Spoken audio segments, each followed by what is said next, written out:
বাংলায় 550 বছর মুসলিমদের শাসন ছিল। সুলতানি আমল ছিল, তারপর শেরশার কিছু শাসন ছিল, 12 ভূঁইয়ার শাসন ছিল, মুঘল আমলে সুবা বাংলা ছিল, তারপর বাংলার নবাবদের শাসন ছিল। এবং এই সময়টা ছিল এই ভূখণ্ডের সবচেয়ে সমৃদ্ধ সময়। এই সময়টা ছিল যখন বাংলা ছিল পুরো পৃথিবীর একটা কসমোপলিটন হাব।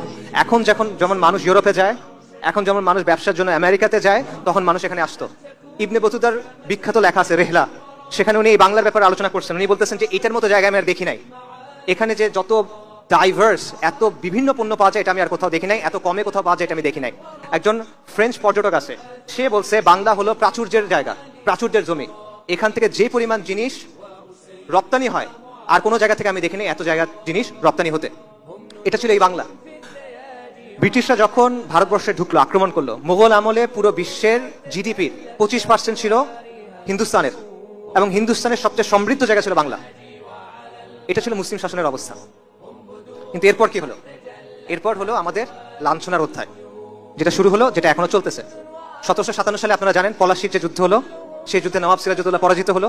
পরাজয়ের পিছনে অনেক কারণ ছিল। মীর জাফর, জগৎ শেঠ, তাদের গাদ্দারির একটা ভূমিকা ছিল।